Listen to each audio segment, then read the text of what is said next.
மிக அழகாகவும் எழிலாகவும் ஏற்பாடு செய்யப்பட்டிருக்கிற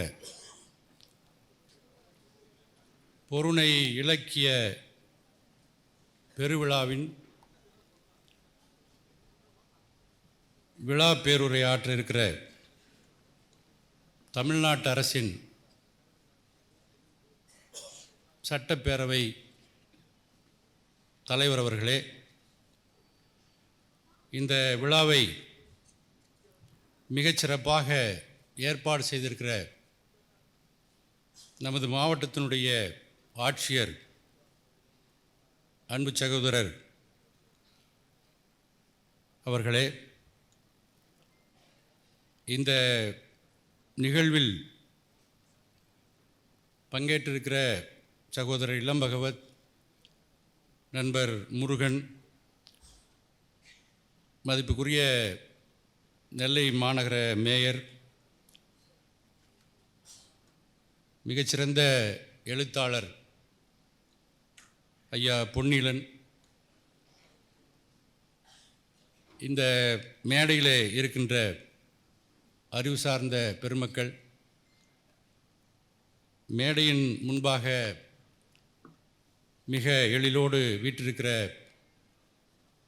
கற்றறிந்த தமிழறிஞர்கள், இளைஞர்கள், மாணவர்கள் ஆகிய அனைவருக்கும் நெல்லை மாநகர காவல்துறையினுடைய ஆணையர் என்ற முறையில் காலை வணக்கங்களையும் என்னுடைய மகிழ்ச்சிகளையும் உங்கள் முன் தெரிவித்துக் கொள்கிறேன். இந்த மேடையில்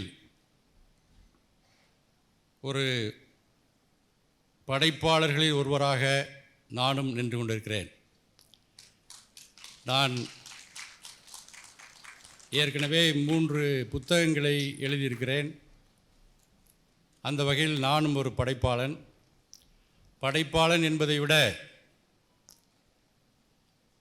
மிக தினமும் வாசித்து கொண்டிருக்கிற ஒரு வாசிப்பாளன் என்கிற அடிப்படையில் இந்த மேடையிலே நான் நிற்பதில் மகிழ்கிறேன்.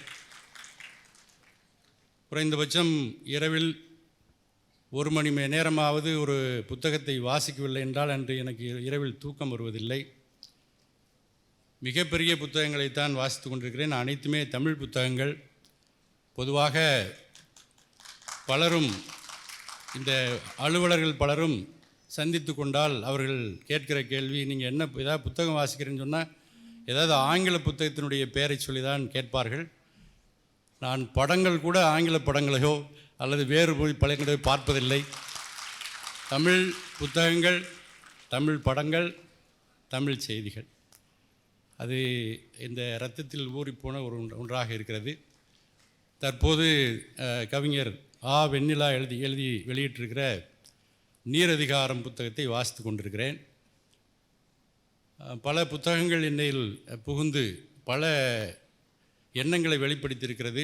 அவற்றையெல்லாம் காவல்துறையில் இருக்கின்ற ஒருவன் என்கிற முறையில் வெளிப்படுத்த இயலாத சூழ்நிலையில் நான் இருக்கிறேன். இன்னும் 3 ஆண்டுகள் மட்டும்தான் இந்த காவல்துறையில் எனக்கு பணி இருக்கிறது. அதற்கு பிறகு என்னுடைய வீச்சு கொஞ்சம் அதிகமாக இருக்கும் என்று நான் நம்புகிறேன்.